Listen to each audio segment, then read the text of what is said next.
कई लोगों को इस मुल्क में आज लगता है कि हिंदू मुसलमान के नाम पर आज नफरत की राजनीति फैलाई जा रही है और इसीलिए कई लोग उस आंदोलन में, उस यात्रा में जुड़ रहे हैं। हाथ धोकर आप लोग पीछे पड़ गए हैं कांग्रेस पार्टी के राहुल गांधी के इस भारत जोड़ो यात्रा की। वजह क्या है? पार्टी बदल लिया साला। एक के बाद एक जो सवाल दागे गए उनका तो यही इशारा है कि स्वाभाविक रूप से देश को जोड़ने के लिए निकले हैं महंगाई बेरोजगारी के खिलाफ राहुल गांधी अपनी इस यात्रा को निकाल रहे हैं और जब कन्याकुमारी से कश्मीर तक पहुंचेंगे 24 का सिंहासन डोल उठेगा। देखिए, हमें हाथ धो के पीछे होने पर क्या जरूरत है? धो पहुंच के उनकी पार्टी के लोग उनके पीछे पड़े हुए हैं। जब से शुरू हुई है यात्रा तब से देखिए, हमारा चल रहा सेवा पखवाड़ा, इनके यहाँ चल रहा अध्यक्ष पद का अखाड़ा। और ये आपने बड़ी अच्छी बात कही, ये root, this is the root of rout. ये कैसा ध्वस्तीकरण हुआ है उसका रास्ता है। अरे हम बचपन में सुनते थे, कांग्रेस कहती थी सारे भारत से नाता है, सरकार चलाना आता है। जनता ने दिखा दिया सरकार चलाना किसको आता है। समझ रहे हो? समझ रहे हो ना? अब क्या नारा हो गया, केवल परिवार से नाता है और बच बच के निकलना आता है। ऐसी अद्भुत यात्रा है जिसमें न गांधी के शहर से, न नेहरू के शहर से, न पटेल के शहर से, न सुभाष चंद्र बोस के शहर से, न इंदिरा जी की कॉन्स्टिट्यूएंसी से, न सोनिया जी की कॉन्स्टिट्यूएंसी से, न राहुल गांधी की भूतपूर्व कॉन्स्टिट्यूएंसी से। अद्भुत जोड़ो है ना? कोई सेंस है इस बात की? अद्भुत जुड़ाव हो रहा है ना?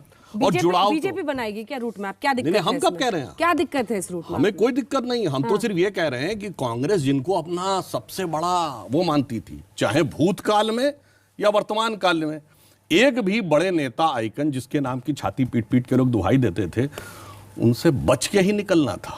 मानवीय बात है। जी, पर भीड़ आ तो रही है ना राहुल गांधी के साथ साथ, चल रहे हैं, वो तस्वीरें भी दिखा रही हैं आपको।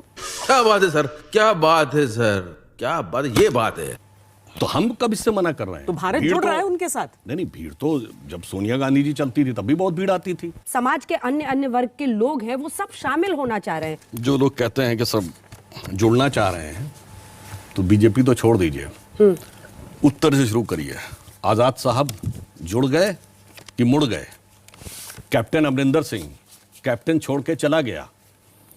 विजय बहुगुणा उत्तराखंड चले गए, तो क्या नाचो मैं? उत्तर प्रदेश की अध्यक्ष रही, मैं सामान्य लोगों की बात नहीं कर रहा हूं, रीता बहुगुणा जोशी चली गई, ज्योतिरादित्य सिंधिया चले गए।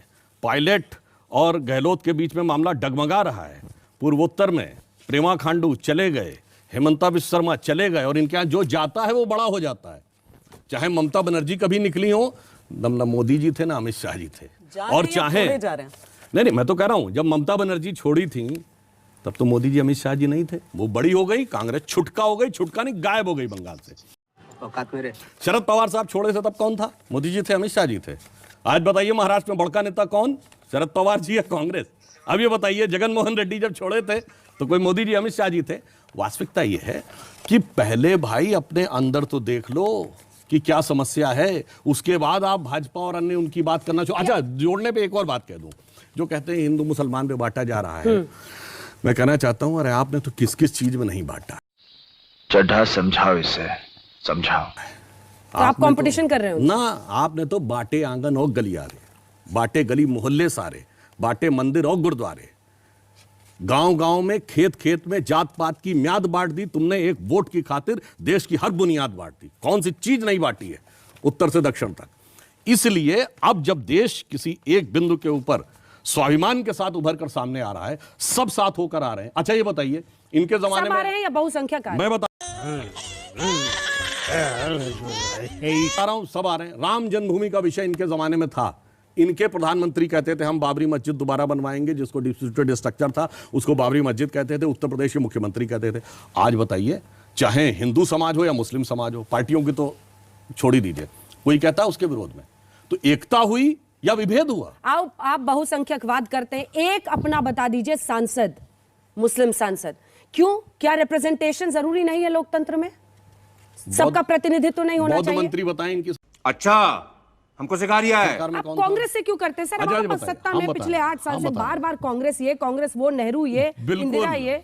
साहब आपको पता है जो इन्होंने कहा मुस्लिम सांसद की बात, तो किस आधार पर? मुस्लिम के लिए पूछ रहे हैं कि अल्पसंख्यक के लिए? बताइए। मैं तो पूछ रही हूँ, मुस्लिम सांसद है आपकी पार्टी? मुस्लिम या अल्पसंख्यक? इसका मतलब आपका वास्ता मुस्लिम से है। इनके यहाँ ना कोई पारसी रहा, ना बौद्ध रहा, ना जैन रहा, ना सिख रहा। पर आप अल्पसंख्यक में मुसलमान का नाम नहीं सुनना चाहते हैं? नहीं हमारे हम सिख प्रधानमंत्री ये बनाया था बताइए- कांग्रेस ने। अच्छा ये बताइए, देश के जब आजादी मिली थी तो पहली शहनाई किसने बजाई थी लाल किले? ये सब क्या देखना पड़ रहा है? अच्छा है मैं अंधा हूँ। बताइए। उस्ताद बिस्मिल्लाह खान है ना। कब मिला भारत रत्न? 2001 अटल जी के जमाने में। आप लोग अच्छा, तंत्र और में सुनिए। प्रतिनिधित्व के सवाल नहीं, पर प्रतिनिधित्व आप नहीं। मुझे बताने लगे कि शहनाई पहले बार किसने बजाई चलिए, और कब उनको भारत देश के रत्न लिए मिला? पहला- मेरे सवाल का जवाब अच्छा, दीजिए। बताइए, बीर क्या अब्दुल हमीद की लोकतंत्र शहादत की में- 85वीं वर्षगांठ क्या में कौन लोकतंत्र गया? में आप नहीं कहते हैं कि एक महिला हमने राष्ट्रपति बनाई है, आदिवासी महिला राष्ट्रपति बनाई है, सब आपकी वाहवाही कर रहे हैं। जब आपको प्रतिनिधित्व का अर्थ समझ अरे में मैं आता यही है तो कह रहा मुस्लिम हूं। सांसद क्यों हम नहीं? उसमें से हर राष्ट्रभक्त को चुनते हैं और ये अपराधी और आतंकवादी को चुनते हैं। वीर अब्दुल हमीद की शहादत की 85वीं वर्षगांठ पे कौन गया उनके परिवार से मिलने? सिर्फ भाजपा ही। ब्रिगेडियर मोहम्मद उस्मान के घर पे कौन गया आज तक सेकुलरिज्म का सूरमा? डॉक्टर कलाम के नमाज़े जनाजा छोड़िए, डॉक्टर कलाम मेमोरियल में कितनी कांग्रेसी गए? राहुल गांधी जी दक्षिण भारत से यात्रा कर रहे हैं।